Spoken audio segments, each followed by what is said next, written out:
반갑습니다. 제자훈련반 성경 읽기 30주 차가 되겠습니다. 이번 주에 읽을 성경은 소선지서의 호세아부터 미가 성경까지입니다. 무려 6권의 성경이지요. 분량이 적기 때문에 대선지서, 소선지서 이렇게 분류하는 가운데 소선지서다. 그러나 이 안에 담고 있는 내용은 또 알아야 될 내용들은 적지가 않습니다. 그렇지만 우리가 이 많은 6권의 분량을 자세하게 다 공부하기에는 시간적으로 이렇게 부족합니다. 그러나 우리가 성경을 읽어가면서 성경의 기록 목적에서 어긋나지 않도록 기본적인 강의를 진행하도록 하겠습니다. 호세아서에 나타난 예수님을 한 문장으로 표현하면 예수 그리스도는 우리의 치료자시다. 우리를 사매시는 분이시다. 라는 겁니다. 저자는 전통적으로 호세아라고 인정되고 있습니다. 호세아는 이사야와 동시대에 북왕국 이스라엘에서 반세기에 걸쳐서 활동을 했던 선지자입니다. 기록의 목적은 이스라엘을 향한 하나님의 사랑을 증거하기 위함입니다. 남왕국 유다의 정통성이 있지만은 하나님께서는 이스라엘의 12지파 가운데 10지파가 모여있는 북왕국 이스라엘도 여전히 사랑하고 계시다라는 것을 알리기 위해서 호세아서를 기록하게 하신 거지요. 둘째는 형식적 신앙의 무가치성과 인간 타락의 실상을 보여주므로 메시아를 통한 구원의 필요성을 제시하기 위함이다. 예수 그리스도가 아니면은 희망이 없다. 그것을 알려주고 있는 메시지가 바로 호세아 성경입니다. 호세아 성경에 나타난 주제는 하나님의 절대 공의는 심판이지요. 그리고 신실한 사랑, 구원을 담고 있습니다. 호세아서 2장 13절을 보면은 내가 나를 위하여 그들을 이 땅에 심고 긍휼히 여김을 받지 못하던 자를 긍휼히 여기며 내 백성이 아니었던 자에게 향하여 이르기를 너는 내 백성이라 하리니 그들은 이르기를 주는 내 하나님이시리라 하리라 하시니라 라고 합니다. 이 호세아 성경의 그 몇 가지 특징 다른 성경과 비교하면은 호세아와 고멜의 가정 이야기를 통하여서 하나님과 북왕국 이스라엘의 관계를 표시하고 있다. 호세아는 경건한 선지자고 고멜은 아주 음탕한 여자입니다. 이런 가정의 이야기를 통하여서 하나님과 이스라엘 백성들의 이야기를 들려주고 있다. 또 같은 시대의 아모스는 남왕국 유다에서 사회의 불의를 규탄하는 반면에 호세아는 북왕국 이스라엘에서 불의를 조장하는 우상 숭배를 규탄하고 있다. 그러니까 아모스 선지자하고 호세아 선지자가 바라보고 있는 관점이 비슷하다라는 겁니다. 그 다음 세 번째, 북왕국 이스라엘 출신 선지자임에도 활동의 연대를 기록함에 있어 남유다의 왕조를 기록하므로 이스라엘의 신앙적 뿌리는 정통성은 남유다에 있다는 것을 묵시적으로 알리고 있는 성경입니다.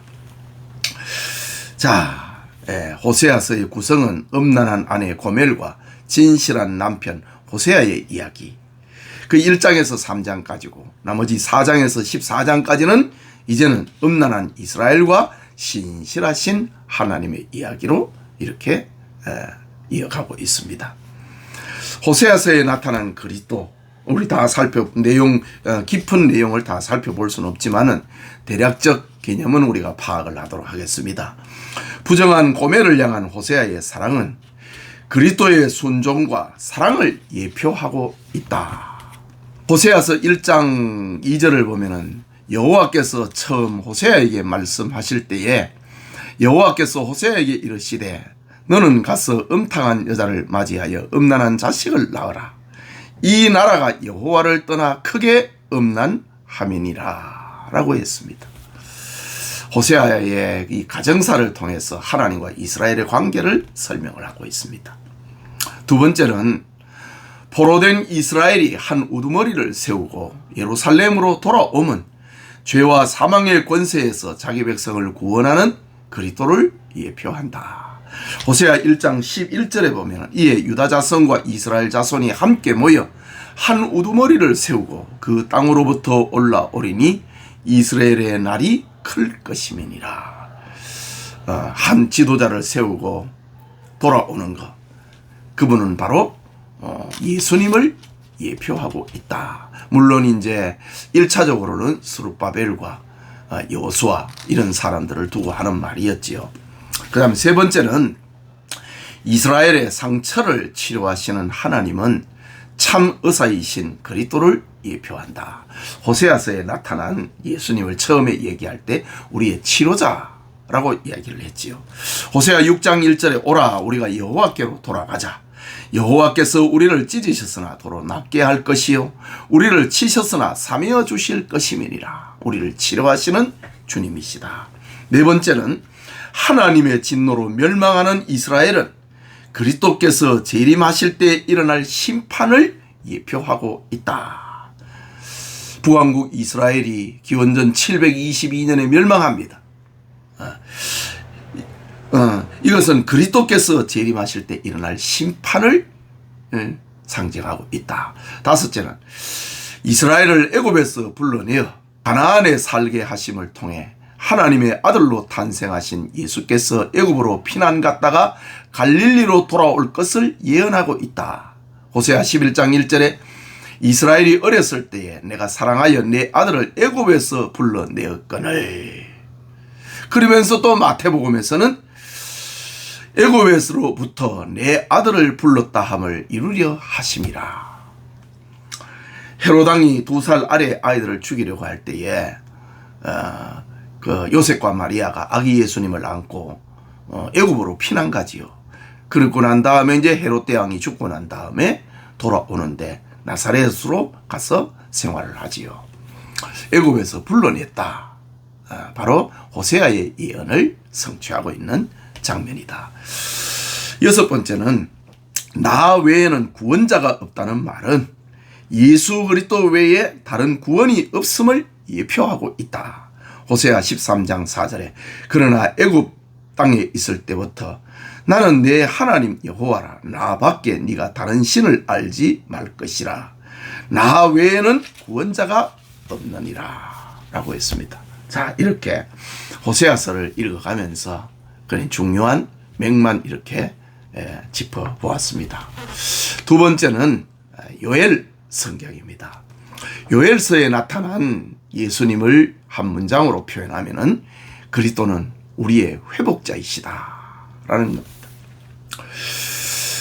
유다와 예루살렘에 예언한 요엘은 열매 선지자, 오순절의 선지자, 성령의 선지자라는 별명을 가지고 있습니다.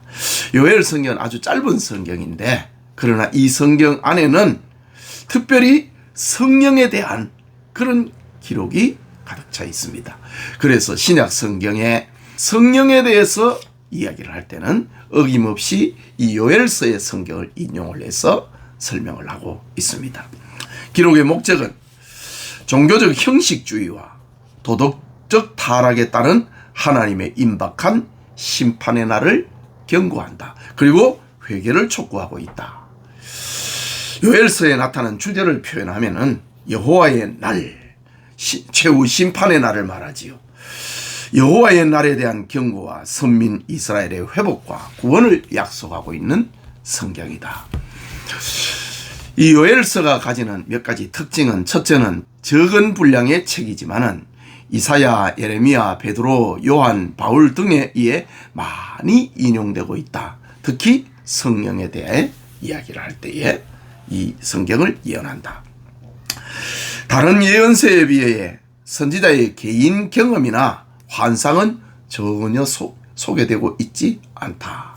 또 하나는 자연현상이 하나님의 뜻을 계시하는 도구로 등장을 한다. 자연계시를 가지고 하나님의 뜻을 말하고 있는 성경 요엘서다.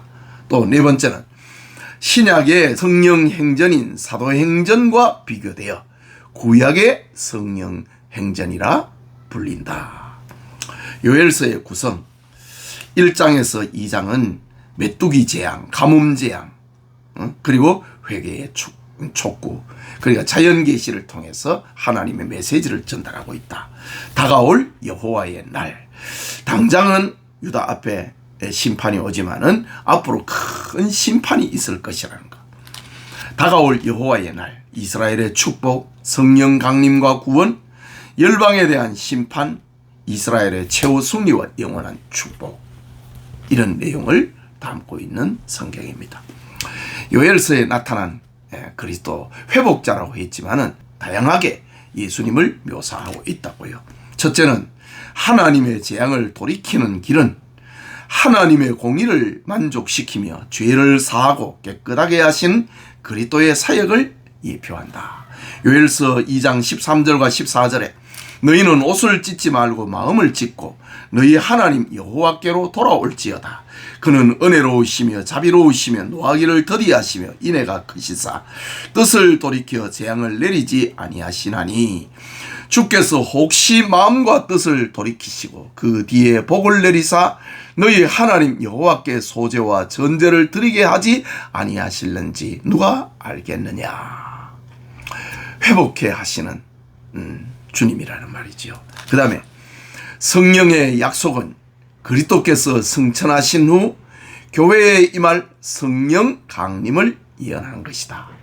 요엘서 2장 28절과 32절을 보면은 그 후에 내가 내 영을 만민에게 부어주리니 너희 자녀들이 장래의 일을 말할 것이며 너희 늙은이는 꿈을 꾸며 너희 젊은이는 이상을 볼 것이며 그때에 내가 또 내 영을 남종과 여종에게 부어줄 것이며 내가 이적을 하늘과 땅에 베풀리니 고 피와 불과 연기와 기둥이라. 교회에 임할 성령의 강림을 요엘 선자는 이렇게 예언하고 있습니다. 또한 세 번째는 하나님의 진노를 받아 멸망하는 예루살렘은 그리스도의 재림으로 일어날 최후의 심판의 날을 예표하고 있다. 요엘서 2장 13절에 여호와의 크고 두려운 날이 이르기 전에 해가 어두워지고 달이 핏빛같이 변하려니와 큰 심판이 있을 것이라고 했지요. 예수님께서 말씀하셨습니다. 마태복음 24장 29절에 그날 환난 후에 즉시 해가 어두워지며 달이 빛을 내지 아니하며 별들이 하늘에서 떨어지며 하늘의 권능들이 흔들리리라. 이미 요엘 선자를 통해서 큰 심판, 최후의 심판에 대해서 예언한 것입니다. 네 번째는 여호와의 이름을 부르는 자가 얻을 구원은 그리스도를 통해 이루어질 우주적 구원을 예표하고 있다. 누구든지 주의 이름을 부르는 자는 구원을 얻는다. 바로 예수님이 사용하신 표현이지요. 사도 바울도 그랬지요. 주 예수를 믿으라. 그리하면 너와 네 집이 구원을 얻으리라 고 했지요. 요엘서 2장 32절을 봅니다. 누구든지 여호와의 이름을 부르는 자는 구원을 얻으리니 이는 나 여호와의 말대로 시온산과 예루살렘에서 피할 자가 있을 것이며 남은 자 중에 나 여호와의 이름을 받을 자가 있을 것임이니라. 누구든지 이방인이라도 누구든지 주의 이름을 부르는 자는 구원을 얻는다. 다섯째는 이스라엘을 위하여 열국을 심판하심은 자기 백성을 위하여 사탄을 멸하시는 그리스도의 권세를 예표하고 있다. 하나님께서 이스라엘을 위하여서 열국을 심판한다 이거지. 그는 사탄을 멸하시는 그리스도를 예표한다. 요엘서 3장 1절 이후에 보라 그날 곧 내가 유다와 예루살렘 가운데서 사로잡힌 자를 돌아오게 할 그때에 내가 만국을 모아 데리고 여호사밧 골짜기에 내려가서 내 백성 곧 내 기업인 이스라엘을 위하여 거기서 그들을 심문하리니 이는 그들이 이스라엘을 나라들 가운데서 흩어버리고 나의 땅을 나누었음이며 또 제비 뽑아 내 백성을 끌어갔어 소년을 기생과 바꾸며 소녀를 술과 바꾸어 마셨음이니라. 자기 백성을 사랑하시는 예수님의 모습입니다. 요엘서의 마지막으로 예수님을 예표하고 있는 성경, 환난 날에 택한 백성을 위한 피난처와 산성은 그리스도로 이루어질 구원과 천국을 예표하고 있다. 큰 환난이 있을 것인데, 그런데 그 환난의 때에 피난처가 그리고 산성이 있을 것이다 예언했는데, 그곳은 바로 그리스도의 품을 말하고 있다. 요엘서 3장 16절에 여호와께서 시온에서 부르짖고 예루살렘에서 목소리를 내시리니 하늘과 땅이 진동하리로다. 그러나 여호와께서 그의 백성의 피난처 이스라엘 자손의 산성이 되심이로다. 피난처가 되시는 주님을 예언하고 있다. 그 다음에 소선지서의 한 부분 아모스 성경, 아모스 성경에 나타난 예수님 한 문장으로 표현하면 하늘의 군대 장관, 이렇게 묘사를 했는데, 제가 아모스 성경을 이렇게 다시 읽어가 보니까 이런 표현보다도, 이런 내용도 있지만은 이런 표현보다도 무너진 다윗 장막을 세우실 자, 이것이 더 합당한 예수님에 대한 한 문장이 아니겠는가.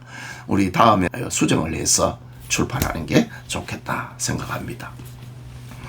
저자는 아모스인데, 아모스는 이사야처럼 왕궁에 속한 선지자도 아니고 예레미야처럼 제사장도 아니고 유다 광야 지역인 드고와 땅에서 양떼를 치고 뽕나무를 재배하면서 살던 중에 북이스라엘을 위하여 하나님께 소명받은 선지자이다.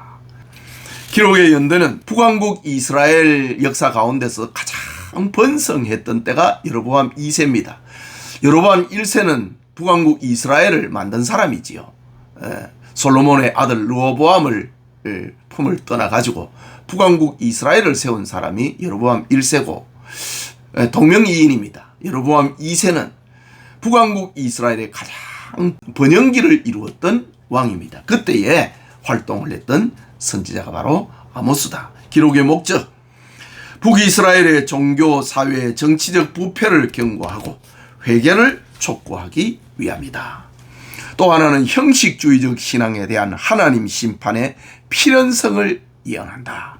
세 번째는 하나님의 말씀에 순종하는 자에게 임할 궁극적 구원의 소망을 제시하고 있다. 이 특징은 전문적인 신학 교육을 받은 선지자가 아니고 평민 선지자의 기록이었다. 양떼를 치는 목동이요, 뽕나무를 재배하는 농부였습니다. 그리고 둘째는 다른 선지자에 비해서 공의와 사회의 정의 구현을 강조하고 있다.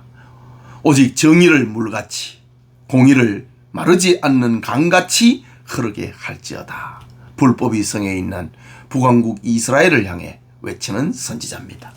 세 번째는 남왕국 유다 출신으로 북이스라엘에서 사역한 유일한 선지자이다. 아모스서의 구성, 이스라엘과 열국에 대한 심판 예언, 그 다음에 이 말을 들으라 라고 시작되는 세 편의 설교, 그 다음에 심판의 5가지 환상, 회복에 대한 5가지 환상, 이런 내용을 담고 있습니다. 아모스서에 나타난 그리스도를 생각합니다. 첫째는 죄에 대한 징벌을 미뤄달라는 아모스의 기도는 그리스도의 중보 사역을 예표하고 있다. 아모스 7장 2절 이후에 메뚜기가 땅의 풀을 다 먹은지라 내가 이르되 주 여호와여 청하건대 사하소서, 야곱이 미약하오니 어떻게 서리이까. 불쌍히 여겨달라고 하는 아모스의 기도, 그리스도의 중보 사역을 예표하는 듯 합니다. 그 다음에 두 번째, 다림줄을 가지고, 측량줄이지요, 열국을 심판하는 환상은 공의로 심판하시는 그리스도를 예표한다. 아모스 7장 7절에 또 내게 보이신 것이 이러하니라. 다림줄을 가지고 쌓은 담 곁에 주께서 손에 다림줄을 잡고 서셨더니, 바로 측량하는, 죄와 의를 구분하고 계시는 주님을 예언하고 예표하고 있다. 세 번째는 성전 제단을 중심으로 일어나는 심판은 속죄의 제물이 되신 그리스도의 심판권을 예표하고 있다. 9장 1절에 내가 보니 주께서 제단 곁에 서서 성전에서 심판을 행사한다는 말이죠. 다시 말하자면은 신앙이 기준이 되는 겁니다. 이르시되 기둥머리를 쳐서 문지방이 움직이게 하며 그것으로 부서져서 무리의 머리에 떨어지게 하라. 내가 그 남은 자를 칼로 죽이리니 그 중에서 한 사람도 도망하지 못하며 그 중에서 한 사람도 피하지 못하리라. 그리스도의 심판 앞에 피할 자가 없다고 하는 예언이지요. 그 다음에 네 번째는 하나님의 징계로 무너진 다윗 왕가의 회복은 그리스도를 통한 영원한 왕권을 예표하고 있다. 바로 이 아모스서의 핵심 메시지입니다. 아모스 9장 1절에 그날에 내가 다윗의 무너진 장막을 일으키고 그것들의 틈을 막으며 그 허물어진 것을 일으켜서 옛적과 같이 세우고 바로 다윗 왕가의 회복은 그리스도를 통해서 회복되는 하나님의 나라를 예표하고 있습니다. 다섯째는 하나님의 은혜로 회복된 이스라엘이 열국을 얻으면 그리스도를 통해 이루어질 이방인 구원을 예표하고 있다. 은혜로 회복받은 이스라엘이 열국을 얻는다. 바로 선교 시대를 말하는 거지요. 아모스 9장 2절에 그들이 에돔의 남은 자와 내 이름으로 일컫는 만국을 기업으로 얻게 하리라. 이 일을 행하시는 여호와의 말씀이니라. 그러니까 구약 시대에 이 선교 시대를 예언하고 있는 겁니다. 여섯 번째는 포로지에서 귀한 후에 누릴 이스라엘의 번영은 그리스도를 통해 누리게 될 성도의 축복을 예표하고 있다. 만국을 얻는 것은 선교를 얘기하고 있고 이스라엘의 번영은 성도들이 누릴 축복을 예표한다. 아모스 9장 13절과 14절에 여호와의 말씀이니라. 보라 날이 이를지라 그때 파종하는 자가 곡식 추수하는 자의 뒤를 따르며 포도를 밟는 자가 씨 뿌리는 자의 뒤를 이으며 산들은 단 포도주를 흘리며 작은 산들은 녹으리라. 내가 내 백성 이스라엘이 사로잡힌 것을 돌이키리니 그들이 황폐한 성읍을 건축하며 거주하며 포도원들을 가꾸고 그 포도주를 마시며 관원들을 만들고 그 열매를 먹으리라. 이스라엘이 받은 축복은 성도들이 받을 복을 말하는 겁니다. 일곱 번째로 이스라엘의 안전한 정착은 그리스도를 통해 이루어질 메시아 왕국의 영원성을 예표한다. 포로지에서 귀환해서 열국을 얻고 복을 받고 그 다음에 정착을 하는 것은 그리스도 나라의 영원성을 예언한다. 아모스 9장 15절에 내가 그들의 땅에 심으리니 그들이 내가 준 땅에서 다시 뽑히지 아니하리라. 내 하나님 여호와의 말씀이니라. 하나님 나라의 영원성을 말하고 있는 장면입니다. 자, 그 다음에 오바댜 성경입니다. 성경 전체 가운데서 가장 작은 분량의 성경 오바댜. 이 성경은 한 장으로 되어 있습니다. 오바댜 성경에 나타난 예수 그리스도는 왕국의 건설자이시다. 저자 히브리인들의 이름은 대체로 부모의 신앙과 소망의 표현인 것 같이 오바댜의 이름도 그 부모의 신앙 고백이라 할 수 있다. 오바댜, 여호와의 종, 또 여호와 예배자라는 뜻으로도 해석될 수 있는데 아마 그의 부모의 신앙을 표현한 것 같습니다. 기록의 연대는 기원전 586년 전후 예루살렘이 멸망을 하던 해지요. 그 전후에 활동을 했던 선지자입니다.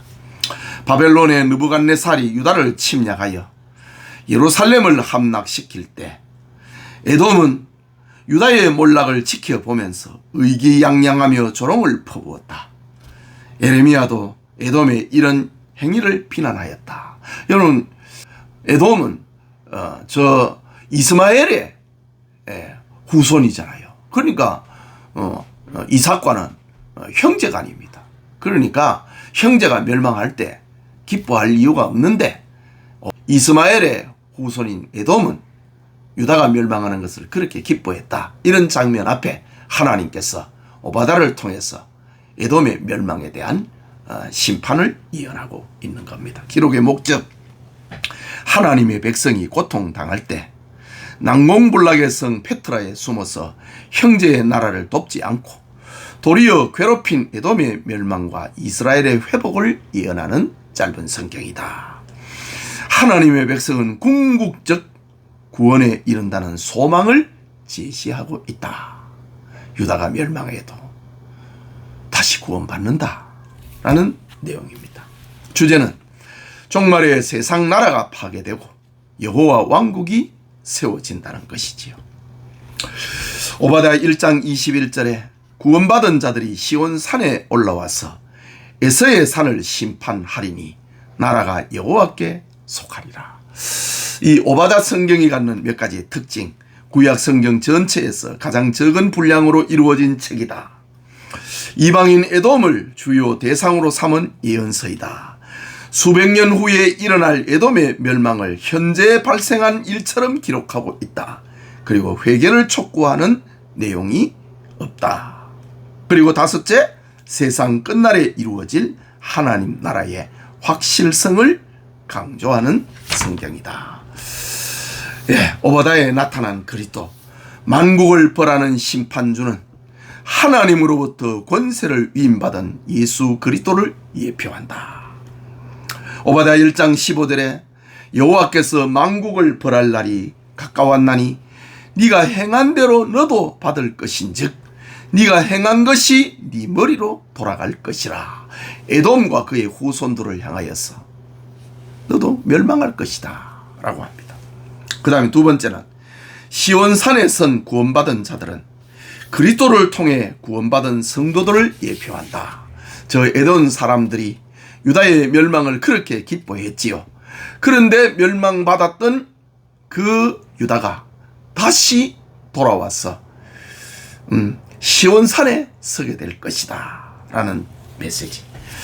오바댜 1장 21절에 구원받은 자들이 시온산에 올라와서 에서의 산을 심판하리니 나라가 여호와께 속하리라. 바로 그리스도를 통해서 구원받은 성도들을 예표하고 있는 겁니다.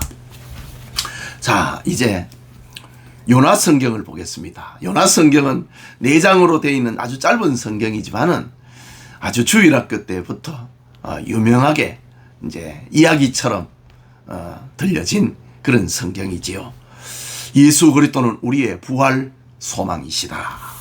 저자, 본서의 저자가 누구인지에 대해 분명히 지적하고 있지는 않지만 전통적으로 스볼론에 속한 가드헤벨 출신인 아미떼의 아들 요나라고 전해온다. 기록의 연대 기원전 760년경입니다. 본소와 근동을 지배하던 아수르의 도성인 니누에에 대한 역사적인 자료가 거의 일치하고 있고 북왕국 이스라엘 여로보암 2세 통치기의 기록이다. 여로보암 2세 때가 가장 그 부흥기라고 했지요. 그런데 저 북쪽에 아수르가 늘 이스라엘을 침략을 하니까 이스라엘과 저 아수르는 원수가 되어 있습니다. 그런데 하나님께서 요나에게 아수르의 수도 니누에에 가서 회개의 메시지를 전하라고 하니까 요나가 싫었습니다. 아수르는 우리의 원수인데 왜 저들로 하여금 회개하고 하나님의 백성이 되라고 합니까? 그 싫어서 하나님의 명령을 거절하고 그러나 결국 하나님의 주권의 포로가 돼서 순종하는 요나 선지자의 기록입니다. 기록의 목적, 하나님은 이스라엘만의 하나님이 아니라 세계 만민의 하나님도 되신다 라는 것을 말하고 있습니다. 둘째는 하나님의 구속사는 어떤 상황 속에서도 실패하거나 변경되는 일이 없다. 요나가 하나님의 뜻을 거역하고 도망을 쳤지만은 그러나 하나님의 뜻은 변경되지 않고 그대로 진행된다. 세 번째는 하나님의 백성으로 부르심을 받은 자들은 누구나 선교의 사명을 부여받고 있다라는 사실입니다. 자기가 하기 싫어도 요나가 니느웨의 전도자로 가야 했던 것처럼 선교적인 사명을 가지고 있다. 넷째는 하나님을 거역하고 회개하지 않으면 반드시 하나님의 심판이 있다는 것을 말하고 있습니다. 이 요나 성경의 주제를 말하자면 하나님 사랑의 보편성입니다. 하나님께서는 유다만 사랑하는 게 아니고 이스라엘만 사랑하는 게 아니고 저 이방인들도 하나님은 사랑하고 있다. 몇 가지 특징을 보면은 예언사라기보다는 아수르 니느웨 성읍 사람들의 회개와 구원 사건을 다룬 일종의 역사서다. 둘째는 이스라엘의 폐쇄적인 구원관에서 이방인에게로 구원의 범위가 확장된다는 사실. 세 번째는 하나님의 소명을 거부하다가 징계받은 선지자 개인의 체험담을 기록한 성경이다. 예, 우리 교재 안에는 우리 성경 읽기에 도움이 되는 그런 내용도 기록을 해놨지만은 성경의 기록 목적에서 벗어나지 않는 그것을 초점으로 우리가 공부하도록 하겠습니다. 마지막으로 요나서에 나타난 그리스도입니다. 3일 동안 물고기 뱃속에 있었던 요나는 예수님의 죽으심과 부활 사건을 예표한다. 요나서 1장 17절에 여호와께서 이미 큰 물고기를 예비하사 요나를 삼키게 하셨으므로 요나가 밤낮 3일을 물고기 뱃속에 있으니라. 예수님께서도 바로 이 이야기를 가지고 예수님의 죽음과 부활에 대해서 말씀을 하셨지요. 요나가 밤낮 사흘 동안 큰 물고기 뱃속에 있었던 것 같이 인자도 밤낮 사흘 동안 땅 속에 있으리라. 예수님의 죽음과 부활을 예언하고 있다. 두 번째는 심판의 메시지를 들은 니느웨 사람들의 회개는 예수 그리스도의 복음이 세계 만방에 전해짐으로 회개를 통한 이방인 구원을 예표하고 있다. 요나 선지자가 그렇게 싫어한 이방인들의 구원이라 할지라도 하나님의 계획 속에 니느웨 사람들의 구원을 통하여서 장차 이루어질 이방인 구원에 대한 이야기를 들려주고 있는 성경이다. 요나서 3장 5절에 니느웨 사람들이 하나님을 믿고 금식을 선포하고 높고 낮은 자를 막론하고 굵은 베옷을 입은지라 라고 합니다. 이방인에게 이루어지는 구원입니다. 그 다음에 세 번째는 요나의 심판 메시지를 듣고 회개한 니느웨 사람들은 그리스도의 복음을 듣고 회개하지 않는 불신자들에게 엄중한 경고가 된다. 니느웨 사람들은 요나의 전도를 듣고 그렇게 소극적이고 마음에 없는 그런 전도 소리를 듣고도 회개했는데 이 말세에 회개를 외치는 그런 전도자들의 소리를 듣지 않는 그리고 결국 회개하지 않는 사람들은 멸망하는데 바로 니느웨 사람들이 고발하고 있는 그런 장면이라는 말이죠. 마태복음 12장 41절에 보면 심판 때에 니느웨 사람들이 일어나 이 세대 사람을 정죄하리니 이는 그들이 요나의 전도를 듣고 회개하였음이니었거니와 요나보다 더 큰 이가 여기 있으며 요나보다 더 큰 이가 누구지요? 예수님입니다. 예수님이 여기에 있는데도 회개하지 않았다. 그러니까 니느웨 사람들이 너희들을 정죄하지 않겠느냐? 종말 시대에도 마찬가지라는 거죠. 네 번째, 이방인에게 보내진 선지자 요나는 그리스도께서 모든 민족들에게 보내진 선지자로 묘사된다. 요나서 2장 9절에 나는 감사하는 목소리로 주께 제사를 드리며 나의 서원을 주께 갖겠나이다. 구원은 여호와께 속하였나이다. 요나가 하나님의 명령을 거절하다가 징계를 받지요. 바다에 던져지고 큰 물고기가 요나를 삼킵니다. 그 물고기 뱃속에서 요나가 회개하는 장면인데 구원은 여호와께 속하였나이다. 그리스도를 통해서 모든 민족이 구원을 얻을 것이라고 하는 그런 내용입니다. 예, 마지막입니다. 예, 미가 성경입니다. 미가서는 예수 그리스도는 우리의 목자시다 라는 표현을 할 수 있습니다. 미가는 가앗 지파에 속한 모레셋이라는 작은 마을 출신이며 호세아와 이사야와 동시대에 활동한 예언자이다. 이사야가 왕족 출신이거든요. 왕족이자 또 대제사장 출신입니다. 이사야가 왕궁 선지자라면은 미가는 바로 평민의 선지자였다. 예. 기록의 목적은 하나님은 자기 백성뿐만 아니라 온 세상을 사랑과 공의의 법칙으로 다스리신다 라는 겁니다. 두 번째는 선민의 죄악에 대한 징계는 궁극적 구원으로 인도하고자 하시는 하나님의 사랑의 채찍이다. 셋째는 복음을 믿는 자에게는 구원을, 불신하는 자에게는 심판의 날이 반드시 도래한다. 그러니까 선지자들의 메시지가 거의 같은 방향으로 흐르고 있는 것을 보는 겁니다. 하나님께서 자기 백성 구원을 위하여서 얼마나 많은 선지자를 보내셨는가를 알게 됩니다. 여러분, 오늘날 여기 우리나라 땅에, 세계에 파송을 받은 선교사님들이 얼마나 많고 이 땅에 교회가 얼마나 많습니까? 그만큼 우리나라가 복을 받았다는 말이고, 또 다른 한편으로는 우리나라가 죄악으로 범람해 있다는 말입니다. 자, 주제는 하나님의 공의와 인자. 미가서 6장 8절을 보면은 사람아, 주께서 선한 것이 무엇임을 네게 보이셨나니 여호와께서 네게 구하시는 것은 오직 정의를 행하며 인자를 사랑하며 겸손하게 내 하나님과 함께 행하는 것이 아니냐. 이사야 선지자는 왕궁 선지자라 그랬지요.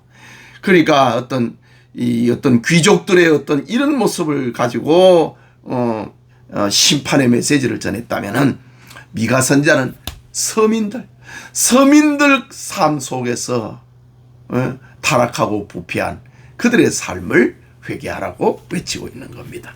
몇 가지 특징. 이스라엘 민족의 심판에서 시작하여 회복으로 끝난다. 선지자들의 메시지가 다 같지요. 하나님이 보내셨기 때문에 그렇습니다. 그리고 두 번째는 이사야서와 내용이 비슷하여 소 이사야서라 부르기도 한다. 같은 시대에 왕궁에서 그리고 평민 가운데서 활동을 했으니까 메시지의 방향이 같은 겁니다. 그래서 미가서를 소 이사야서라 한다. 신약 성경에도 이렇게 짝을 이루는 성경이 있지요. 로마서가 있습니다. 구원론에 대한 성경이지요. 이 로마서의 축소판이 갈라디아서입니다. 소 로마서라고 부르기도 하지요. 소 이사야서라고 부르면서 이제 종교 지도자들의 타락을 고발하고 메시아 왕국의 도래를 예언을 하고 메시아 탄생을 예언하고 우상 숭배자의 심판을 예언을 하고 있는 겁니다. 또 하나의 특징은 미가는 목자와 농부의 일상생활을 통하여 예언한 서민의 선지자이고, 이사야는 정치 관계에서 예언한 왕궁의 선지자이다. 자, 미가서에 나타난 그리스도.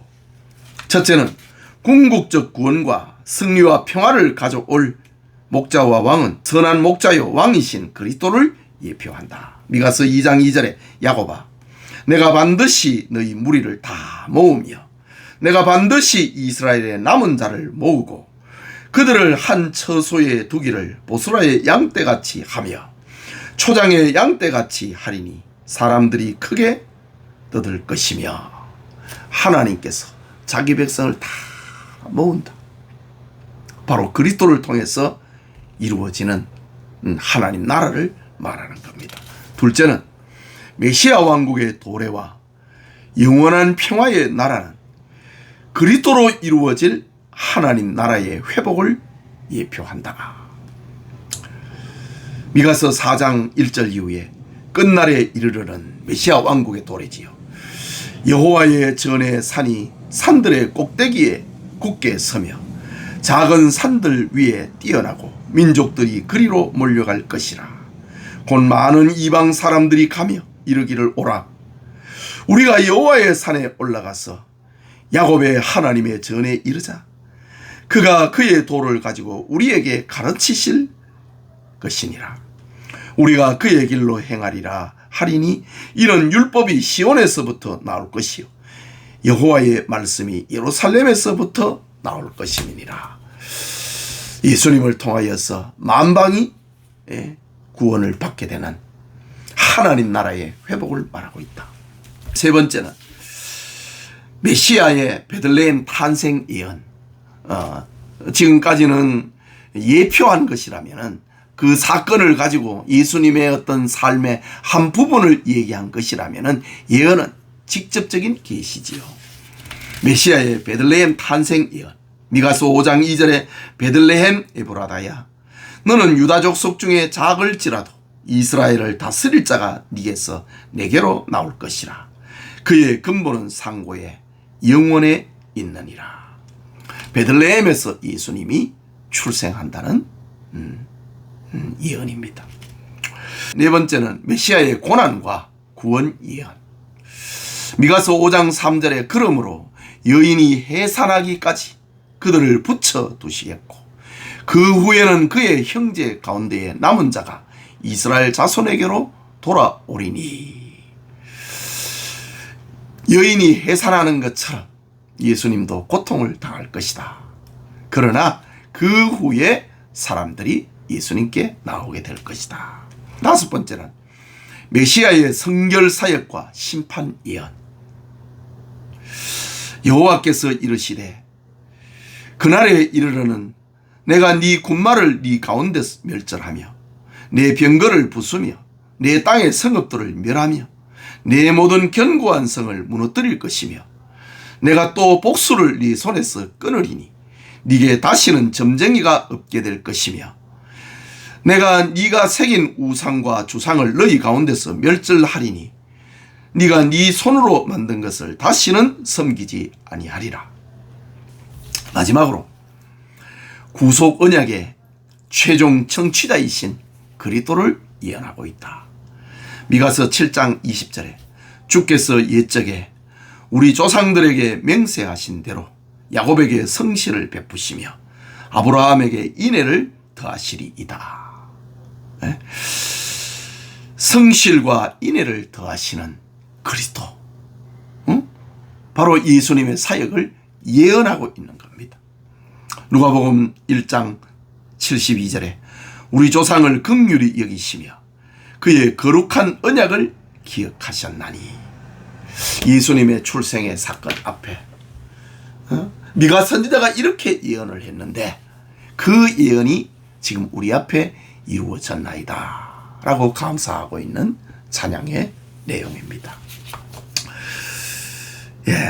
우리가 성경을 공부를 하려면 짧은 분량에 깊이 공부하는 것이 성경의 진짜 맛인데, 그러나 또 다른 한편으로는 이 통시적으로 멀리 이렇게 보는 것도 성경 공부의 한 방편일 수가 있습니다.